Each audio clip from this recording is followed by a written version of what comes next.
오늘 여호수아 3장 7절 말씀을 통해 한 걸음 한 걸음이라는 말씀의 제목으로 말씀을 나누도록 하겠습니다. 최근에 지금 한국의 야구가 열풍입니다. 야구 열풍이라고 해서 연일 매진이다 이렇게 얘기하고 있고요. 지금 가을 야구가 시작됐는데 가을 야구에 티켓이 매일같이 다 솔드아웃해서 만석이 됐다. 이게 이제 지금 분위기죠. 야구 좋아하시나요? 어떤 팀을 응원하시고 어떻게 하시는지 우리 야구장 가을에 한번 가보려고 제가 기획을 해봤으나 티켓을 잡을 수가 없다고 그런 시즌이 지금 됐습니다. 저희 가족 아이들하고도 그런 생각을 해요. 최근에 이렇게 준 플레이오프가 있었는데 준 플레이오프가 어떤 경기였냐면 LG랑 KT가 시합을 했습니다. LG 트윈스라는 팀과 KT 위즈라는 팀이 시합을 했는데 이 팀이 원래는 작년에 결승전에 만났습니다.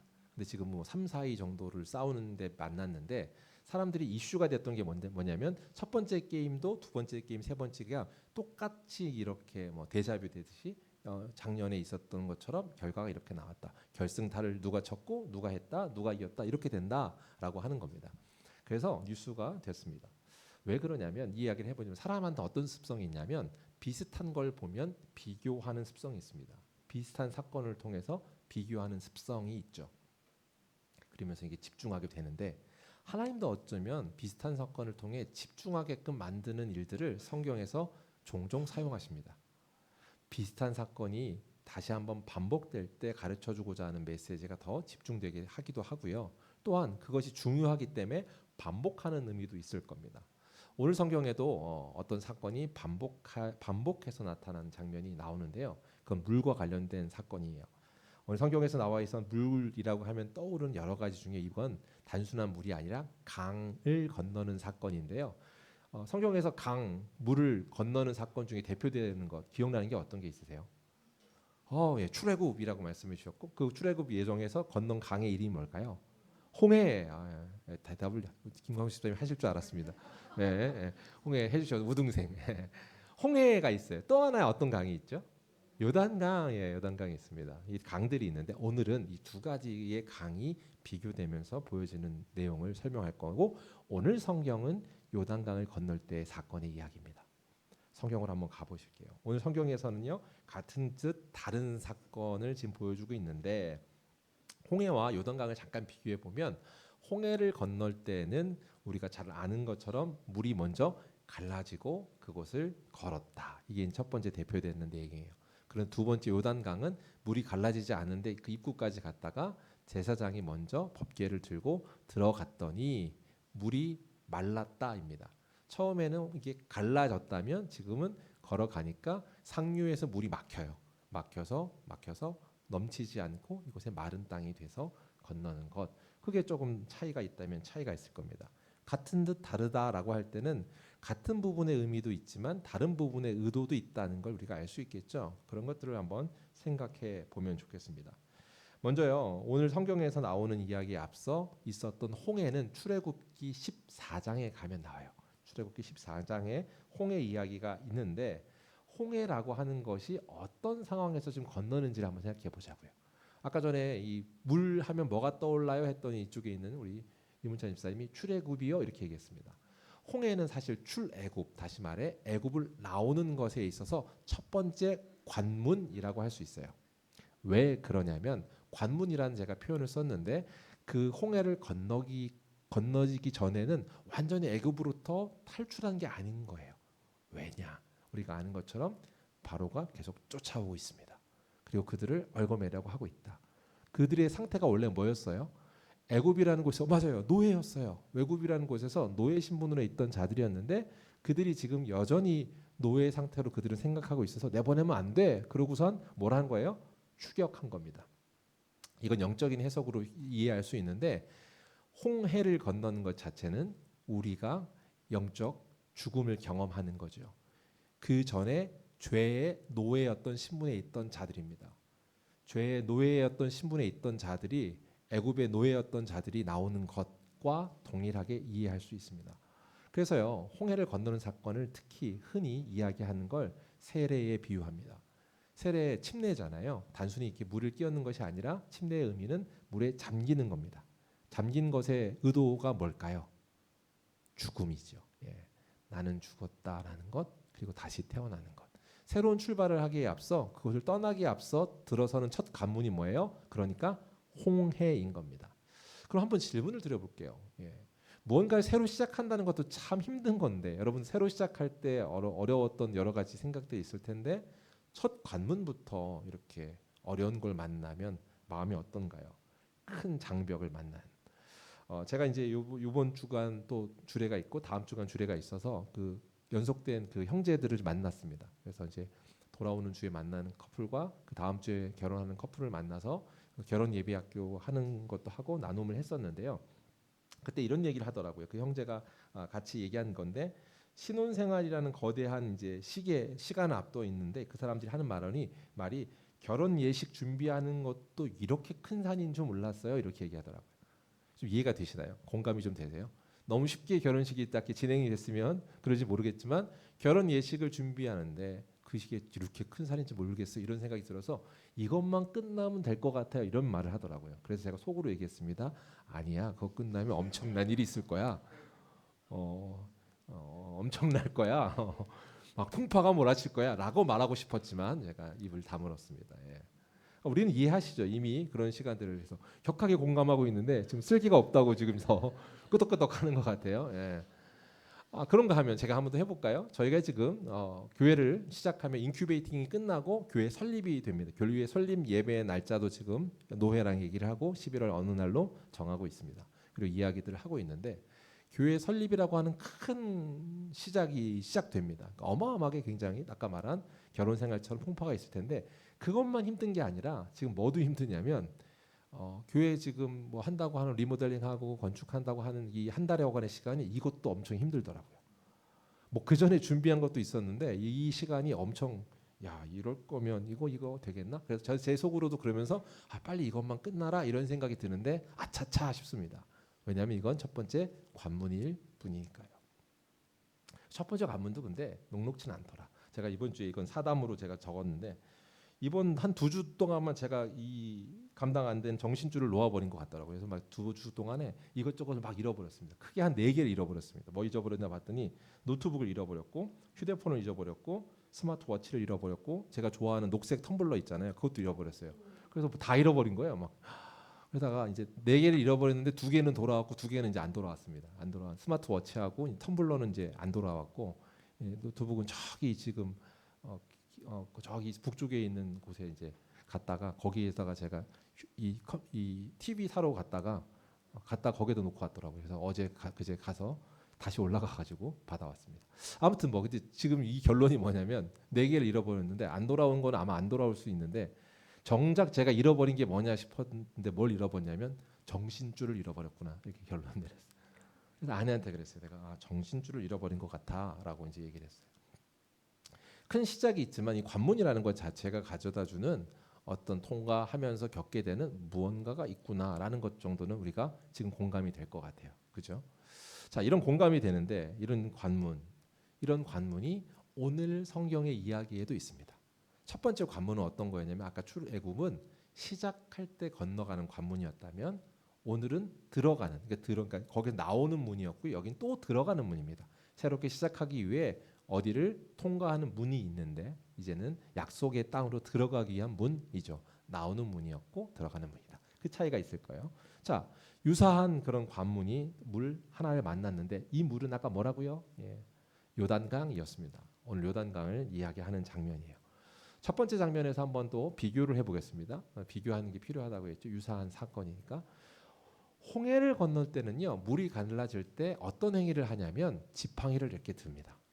그러니까 사람들이 보고 있다가 지팡이를 높이 쳐두는 걸 통해서 물이 갈라지는 걸 봐요. 그래서 그 액션을 통해서 그것들을 허락하셔서 하나님께서 지금 물을 가르고 계시다라는 것을 그들이 학습하게 하십니다. 그리고 그 사건을 통해 하나님을 기억하게 하십니다. 그런 목적으로 홍해 앞에 서게 하고 그 일을 하는 거죠. 그렇게 학습하고 기억하게끔 하시는 일이었다면 또 그리고 나서 그들이 그 가운데 광야의 시간을 보내잖아요. 그때도 눈에 보이는 무언가를 주셔서 이동하게 하십니다. 큰 2가지가 있어요. 어떤 걸까요? 무슨 기둥이라고 얘기합니다. 불기둥과 구름 기둥이에요. 낮과 밤에 쉬지 않고 있는 거예요. 낮에는 우리가 선을 해야 되니까 구름 기둥이 이렇게 따라다니면서 이동하게 해주고, 밤에는 추우니까 따뜻해야 되고 빛이 필요하니까 불 기둥이 있어요. 그래서 그걸 인도해요. 자, 첫 번째 관문에서는 어떤 거 있어요? 눈에 보이는 것들 보여주는 걸 통해 인도하십니다. 홍해를 건널 때도 지팡이를 높이 들어 갈라진 것들을 본 다음에 들어가게 하고 불기둥과 구름기둥으로 인도하는 걸 해요. 그런데 두 번째 요단강을 건널 때는 어떤 걸 보여주기에 앞서, 그것을 앞서 먼저 행하는 게 시작이 되잖아요. 그래서 먼저 제사장이 물에 들어가고 그리고 갈라지는 것, 그게 성경에서 나온 사건 설명이에요. 그러면 질문, 왜 이런 차이를 만드실까요? 무엇보다도 성경에서 말하는 바가 명확한데, 오늘 이제 14장에서 출애굽기 14장에서 홍해를 건너거든요. 근데 14장 말고 13장에 이렇게 기록하고 있습니다. 들어보세요. 17절인데 바로가 백성에게 보낸 후에 블레셋 사람의 땅의 길이 가까울지라도 하나님이 그들을 그 길로 인도하지 아니하셨으니 이는 하나님이 말씀하시기를 이 백성이 전쟁을 하게 되면 마음을 돌이켜 애굽으로 돌아갈까 하셨습니다. 지금 뭐라고 말하고 있어요? 하나님이 지금 가까운 길이 있대요. 가나안으로 가는 길. 하나님 그 길을 아세요? 모를 리 없죠. 바로 올라가서 이렇게 가면 가까운 길인데 그 길로 가면 되는데 라고 말씀하셨는데 그 길로 가지 않았대요. 왜냐하면 거기에는 뭐가 있냐면 이 해안가를 통해서 이렇게 제가 지도를 막 그려드렸는데 이렇게 돼 있어서 이쪽이 이제 좀 비옥한 땅, 여러분이 보기엔 이렇게겠네요. 이렇게 있고 여기가 바닷가라면 이쪽에 아래에 비옥한 땅에서 지금 그들이 지내다가 여기가 가나안이란 말이에요. 이렇게 올라가면 돼요. 근데 올라가는 것들을 하지 않아요. 왜냐하면 이쪽 해안가 쪽에 누가 살고 있었냐면 블레셋이 있었어요. 그 지역을 지나갈 때는 그런 블레셋 땅을 지나가야 되니까 전쟁이 있게 되는데, 그렇게 되면 어떻게 돼요? 다시 애굽으로 돌아갈 걸 아셨대요. 그래서 그쪽 길로 가지 못하게 하시고 돌아가게 하셨다. 그리고 하나님이 인도하는 걸 보여주기에 뭘 선택하세요? 홍해를 선택하셨다. 그게 있습니다. 자, 첫 번째 홍해와 요단강의 차이가 뭘까? 하나님이 그들의 수준을 아세요. 수준을 아신다는 건 그들을 한없이 은혜로 대하시며 인도하셔야 되는 거예요. 우리 구원은요, 더욱이 그러므로 우리의 수준인 우리 스스로 어떠한 조건 무언가를 달성해서 구원받을 수 없다는 것을 깨닫게 합니다. 우리에게 임한 구원은 전적인 하나님의 은혜예요. 그분이 하나님이 인도하시고 건져주지 않으면 나올 수가 없다. 명확한 이야기죠. 자, 그렇게 하나님이 구원해 주시는 것을 상징하고 그렇게 인도해 주시는 것을 보여주시는 것, 그게 첫 번째 은혜죠. 반대로 그러면 홍해가 은혜라면 요단강의 상징, 우리 이제 입장이죠. 우리가 들어가야 되는 오늘 본문의 사건에는 믿음의 요구가 있습니다. 그 믿음의 요구를 어떻게 하는고, 그 믿음의 요구를 어떻게 보는 거라고 한다면, 첫 번째 우리가 보면서 갔던 게 뭐냐면 불기둥과 구름기둥이었잖아요. 그런데 이제는 따라가야 되는 게 뭐냐면 언약궤입니다. 언약궤 안에는 뭐가 있느냐? 하나님의 말씀, 또 그리고 그 안에 들어있는 것들이 풍성한 의미는 정말로 이건 설교를 들어도 너무 풍성할 만큼 중요한 이야기니까 제가 하루 나를 떼서 다시 한번 나눠보고 함께 살펴보면 좋을 것 같고요. 거기에는 실패가 들어있거든요. 언약궤 안에는 이스라엘의 약점이 들어있어요. 이스라엘의 상처들이 그 안에 들어있어요. 상처되어 있는 것들을 집약해서 넣어놓은 거거든요. 자, 그 의미는 후에 다시 살펴보면 좋겠고, 지금의 의미로 먼저 들어가 보면 지금 이곳에 상징하는 바는 하나님의 말씀 임재를 상징하는 겁니다. 하나님의 임재를 따라가는 거고 하나님의 말씀을 따라가는 게 뭐예요? 두 돌판이 그 안에 있으니까요. 그리고 그 하나님의 임재가 거기 있으니까요. 따라가는 게 뭐예요? 두 번째, 믿음의 걸음입니다. 믿음으로 걸어갈 때 우리는 눈에 보이는 것이 아니라 보이진 않지만, 히브리서 기자가 말한 것처럼 보이지 않는 것을 믿는 것처럼 하나님의 말씀을 의지해서 그분의 임재를 사모함으로 나아가는 줄 믿습니다. 오늘도 저와 여러분에게 하나님의 임재와 하나님의 말씀이 임하길 소망합니다. 그리고 그 임재와 말씀을 부여잡고 나아갈 때 흔들림 없는 복된 길로 나아가게 되는 줄 믿습니다. 실제로요, 신명기에 가보면요, 말씀을 계속 설명할 때 뭐라고 하냐면 새겨라 새겨라 그러잖아요. 우리가 예전에도 이제 신명기에 우리 아이들 막 띠두르고 막 외우라고 하고 있는데 우리 아이들도 요번에 암송했더라고요. 지난달에 암송 구절이 그거였더라고요. 예빈이가 저한테 와서 아빠 이번 달에 암송 구절 나는 외웠어라고 하면서 막 이렇게 얘기하더라고요. 예. 우리한테 말씀을 암송하는 게 그렇게 중요할 텐데 성경에서 그렇게 하라고 한 중요한 원리가 거기에 담아 있으니까요. 자, 이렇게 두 사건의 차이 또 의미가 성경에 기록되어 있습니다. 홍해가 첫 번째 전적인 하나님의 인도하심이었어요. 그리고 구원이었어요. 그 결과 그 내용이 뭐예요? 죄로부터 해방 얻는 겁니다. 우리가 이 자리에 있는 저와 여러분은 믿음, 하나님 은혜 이것들을 다 이해하시는 과정 중에 있는데 첫째로 우리가 은혜 가운데 그것을 건너왔다라는 것을 경험하는 전적 인도하심 그 안에 있다는 것을 확인하는 사람들입니다. 그런가 하면 하나님의 전적인 계획이 이루어짐으로 이 말씀이 있고 홍해를 건너는 것과 또 요단강을 건너는 것에 또 다른 차이가 있습니다. 요단강은요 하나님의 개입하심이 분명히 있습니다. 그죠? 그런데 그 안에 요구하는 게 믿음은 이걸 요구해요. 뭐를 요구하느냐 따라해 볼까요? 순종. 우리 어린이들 한번 어린이는 아니지 우리 청소년들 순종. 고마워요. 그래도 약간 입 뻥끗해져서 네 순종이에요. 순종을 원한다. 제사장이 앞에 먼저 나아갑니다. 여기서 순종하는 사람들이 이스라엘 백성 전반을 요구하지는 않습니다. 지금 아직 수준에서 어떻게 해요? 리더들이 먼저 들고 앞으로 나아가는 것을 요구하고 있어요. 거리로 치면 따라가라고 하는 것이 오늘 성경에 나와 있는데 2000 규빗 정도 뒤에서 그게 어떻게 일어나는지 봐 이렇게 얘기하세요. 2000 규빗이 어떻게 되냐면 쉽게 생각하시면 2000 걸음 정도가 되는 겁니다. 2000 걸음이면 한 얼마나 될까요? 보통 한 사람의 폭이 있습니다. 저희들이처럼 집사님처럼 다리가 긴 분들은 한 걸음이 뭐 더 될 수 있겠으나 보통 두 걸음에 한 1m 정도 잡으면 될까요? 보통 이렇게 계산을 해요. 그래서 한 2000 규빗 된다고 하면 약 한 1km 정도가 조금 안 되던 그 어간 정도 되는 거리예요. 1km 근간 멀리서 바라보고 있어요. 그들이 들어가는 걸. 여기 멀리서 있으라 하는 것, 보라고 하는 것에 대한 영적인 또 신학적인 해석들이 크게 두 가지 줄기가 있는데 하나는 그 말씀에 대한 경외함이거든요. 거리를 두고 하는 것에 대한 내용도 있고 또 하나는 직접 하나님 말씀을 바라보며 말씀을 믿으며 가라고 하는 아까 말한 그 의미들이 모두 복합적으로 있을 겁니다. 마찬가지로 근데 그 일을 지금 누가 하냐라고 하는 거예요. 아무에게 시키는 게 아니에요. 그 일들을 먼저 리더된 자들이 앞서 나아가게 하는 것을 요구하십니다. 그리고 백성들이 끌어가는 것들. 이걸 꼭 기억하셔요.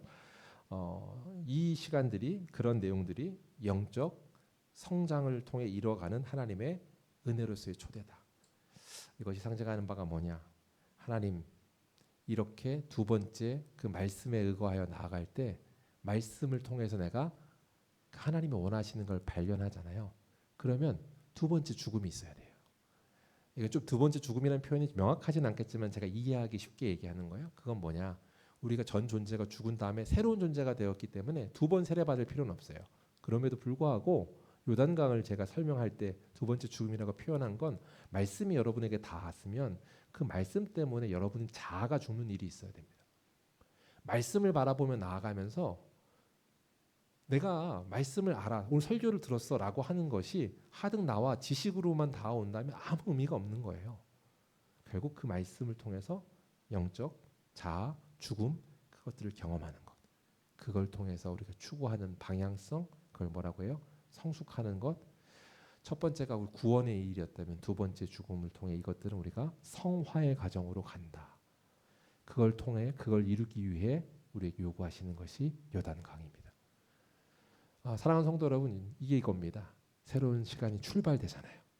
새로운 삶이 출발되는 것들 말씀을 근거하여 새롭게 출발하십시오.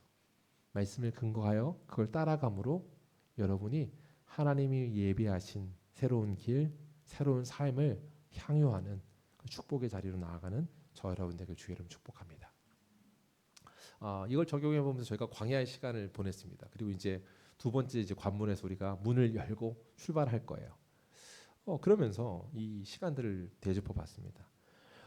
첫 번째 우리가 홍해를 건너는 시간들을 갖고 이제 개척이 되었다면 그 과정 중에 하나님이 보여주시는 은혜가 참 많았습니다.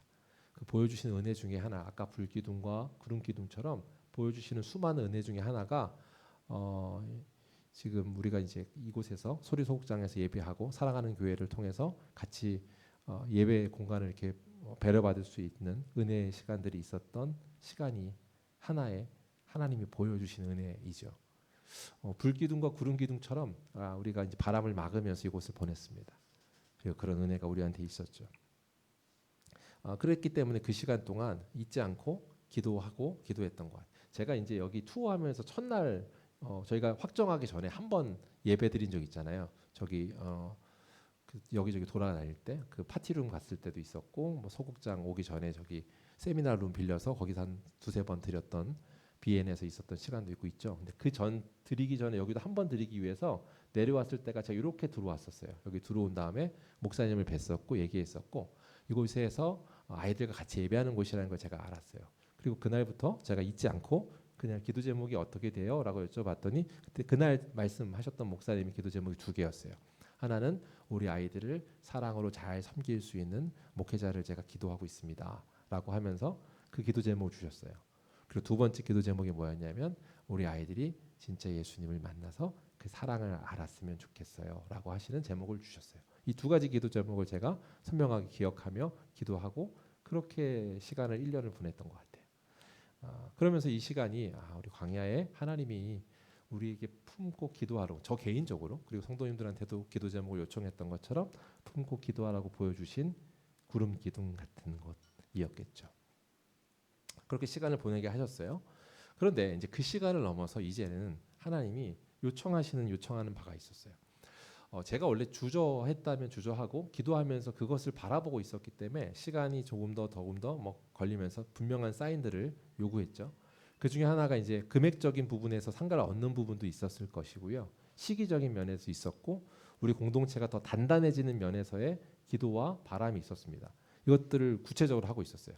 그 중에 하나가 뭐였냐면 우리가 30명이 되면 나간다였었어요. 그게 사인이라고 본다라고 하는 믿음으로 제가 그 커트 라인을 잡아놨었거든요.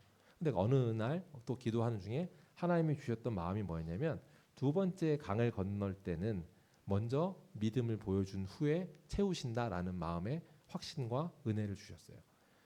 그 마음 가운데 그 은혜, 그러니까 먼저 이렇게 물을 대고 나면 제가 생각한 30명이 차면 간다고 생각했던 거와는 달리 첫 번째 걸음이 너에게 있었다면 또 홍해를 건넜던 건 달리 이제는 요단을 건너는 거야 라고 하는 말씀에 하나님의 은혜를 주셨어요.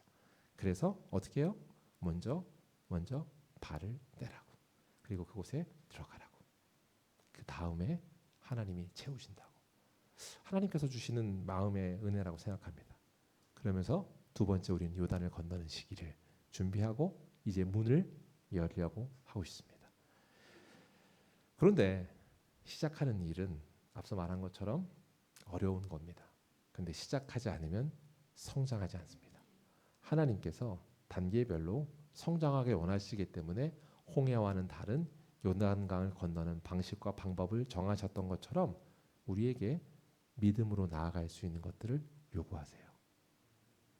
그럼 믿음으로 나아가는 은혜가 우리에게 펼쳐지기를 주의 이름 축복합니다. 그런데 이 믿음으로 나간다는 것들을 생각하면서 함께 말씀을 남겼는데 그렇게 나아가라고 하면서 하나님께서 약속하신 오늘 이제 같이 읽었던 본문은 그것에 막 무게감이 있는 여호수아한테 얘기해요. 모세가 없어도 내가 너랑 함께 할 거야. 그리고 그걸 건너고 나서도 내가 너랑 동행할 거야. 라고 하는 위로를 주시는 말씀인데 오늘 그래서 그 말씀을 제가 한 구절을 잡은 건 저한테 큰 위로가 됐던 말씀이어서요. 근데 이 장면에 앞서서 4절에 보면 성경이 이렇게 말해요. 뭐라고 말하는지 들어보세요. 제가 해볼게요. 그러나 너희와 그 사이 거리가 2000 규빗쯤 되게 하고 그것에 가까이 하지는 말라. 그리하면 너희가 행할 길을 알리니 너희가 이전에 이 길을 지나보지 못하였음이니라 하니라. 아멘. 잘 들리셨어요? 거리가 얼마라고 그랬어요? 2000 규빗. 2000 규빗 하면 어느 정도 된다고요? 1km 정도. 우린 다 알아요 이제.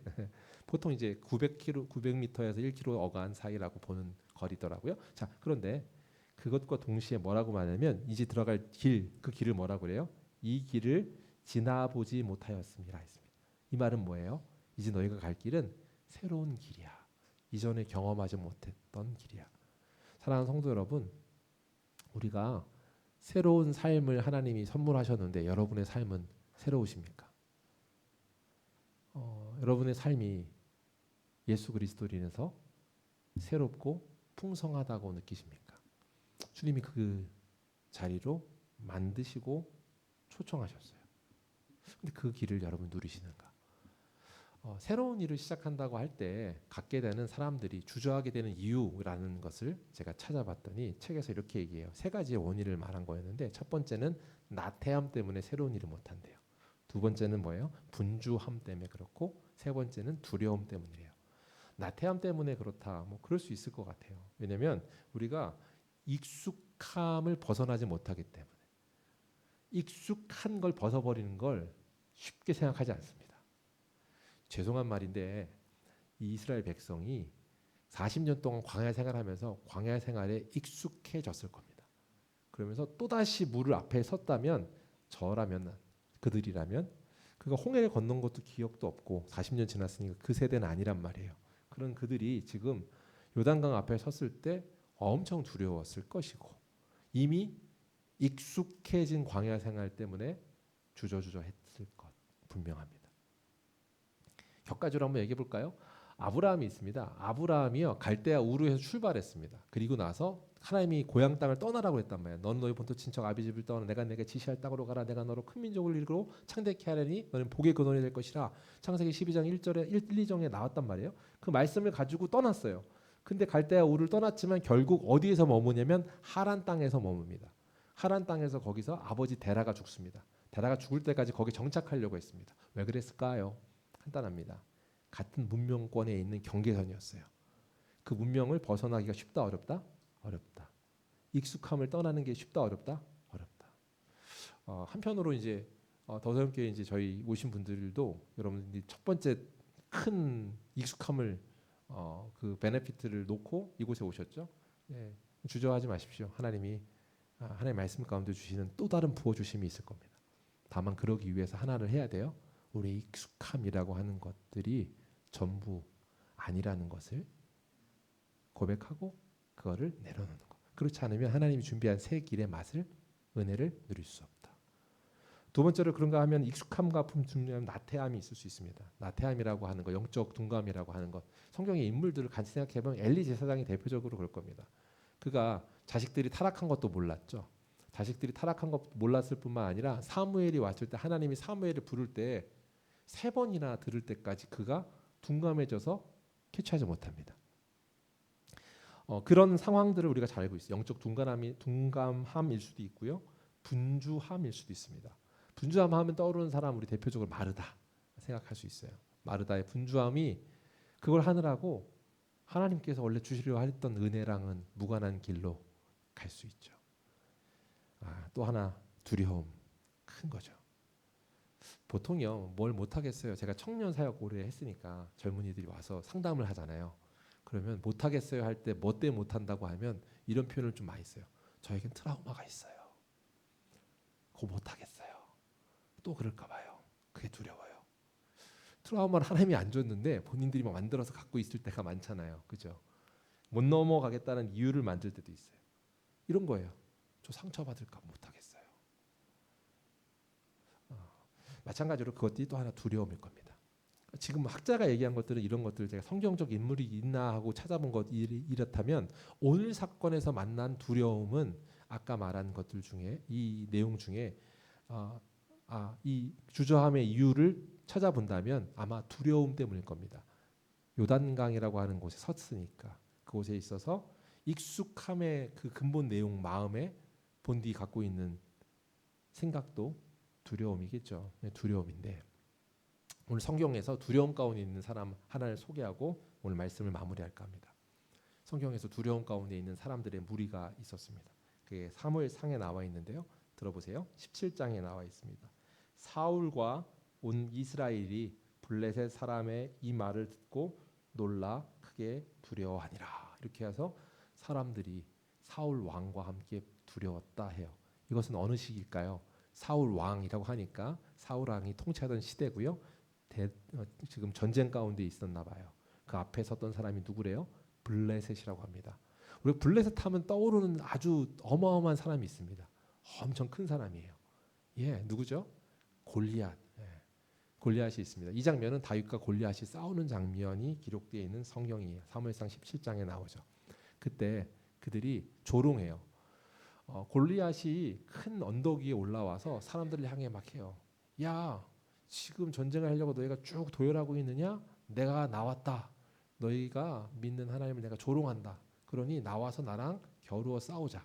그리고 1대1로 싸워서 내가 이기면 너희는 우리의 종이 되고 내가 지면 우리가 너희의 종이 될 것이다 하고 하면서 계속 조롱하기 시작합니다. 당시 고대에 그 당시에 싸움 자체가 장수와 장수의 싸움이었던 경우가 많기 때문에 이건 일반적인 모습일 겁니다. 그런데 이들이 이미 어떤 마음이 있었대요? 두려웠더라. 그 말을 듣고 두려웠다 이런 거예요. 나갈 엄두를 안 냈다. 조롱에 대해서 못 들은 척했다. 그게 이제 그 당시 상황이에요. 그 상황에 한 사람이 등장해서 이야기하는 장면인데 이때 두려운 것이 사실은 일반적일 것 같습니다. 골리앗이 키가 얼마쯤 됐을까요? 엄청 컸겠죠. 예, 보통 이제 생각해 보면 2m 90에서 3m 30까지를 보더라고요. 그 센치를 쟀을 때. 그러니까 여기 천장까지도 보다도 더 클 겁니다. 저희가 지금 새로운 성전 가면 간 곳의 천장 높이가 3m 30이거든요. 키가 딱 3m 30이라고 보는 게 최고 높이입니다. 나중에 가면 천장을 한번 보시면서 아, 저 정도 크기겠구나 이렇게 생각하시면 돼요.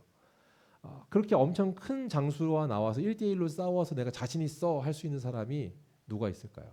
우리 명훈 형제님 정도는 나갈 수 있을까요? 예, 아니요, 어려울 거예요. 두려울 거예요. 모욕했지만 두려웠습니다. 그런데 그때 다윗이 나갑니다. 다윗이 잘한 게 뭘까? 뭐 이건 좀 깊게 생각해보고 막 학문적으로 문학적으로 풀기도 하고 어떤 전술적으로 푸는 사람들이 많더라고요. 저는 근데 그렇게 믿진 않습니다. 전술적으로 푸는 사람들이 얼마나 훈련이 되었고 막 이런 얘기 하는데 그거 아니고요. 제가 믿기로는 오늘 말씀에서 말하는 거라고 믿어요. 그냥 나아갔더라라고 하는 거예요. 근데 나아갈 때 뭐라고 말하냐면 이렇게 말합니다. 들어보세요.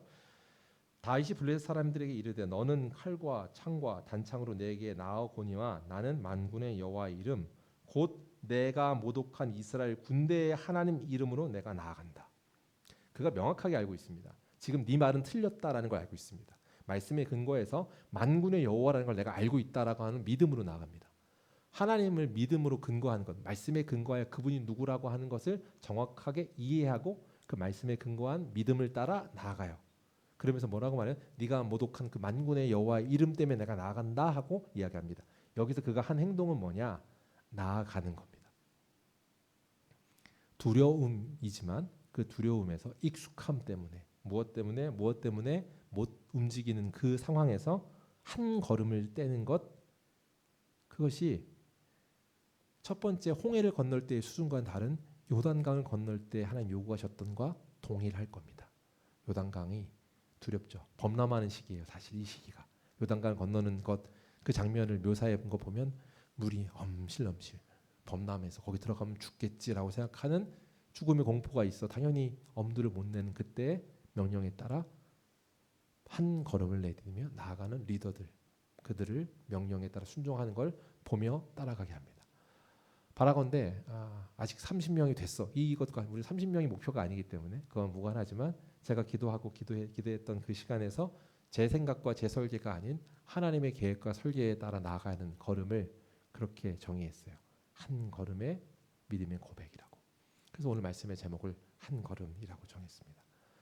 사랑하는 성도 여러분, 오늘 우리가 이 한 걸음을 통해 하나님의 놀라운 역사가 나타나길 주의 이름 축복합니다.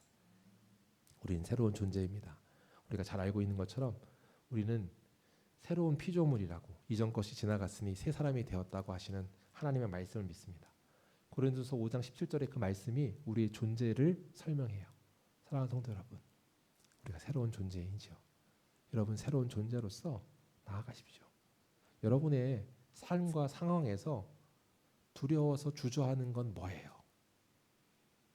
여러분 앞에 서 있는 요단강이 뭔가요? 그 요단강이 여러분 앞을 가로막을 때 하나님이 기적을 보이신대요. 한 걸음을 떼면 마른 땅을 만든대요. 여기서요, 이 마른 땅이라는 원어적인 단어를 제가 너무 많이 하는데 그거 하나만 더 하면 그 마른 땅이라고 하는 의미 자체가 그냥 그 땅에 물기를 말렸다가 아니라 새 땅이라고 하는 그런 새로운 것. 그 마른 땅이라는 단어를 분명하게 쓰므로 가르쳐주고자 하는 의도가 뭐예요? 이거 하나님이 하신 거야라고 하는 기적입니다. 본디 하나님이 원하시는 성장을 요구하는 걸로 우리를 초대했습니다. 여러분 앞에 있는 그 장애물을 요단강을 건너며 믿음으로 나아가십시오. 그러지 않으면 여러분이 기도했던 하나님과의 친밀함, 여러분이 기도했던 하나님께 응답받고자 내어드렸던 그것들이 이미 준비되어 있는데 그 준비된 새로운 길을 이전에 경험해 보지 못했던, 이전에 걷지 못했던 길을 걷게 할 것이라 하셨던 그 약속이 이미 준비되어 있으나 나아가지 못하는 안타까움이 아닌 하나님의 기쁨의 자리가 저와 여러분의 삶이 되기를 주의 이름으로 축복합니다.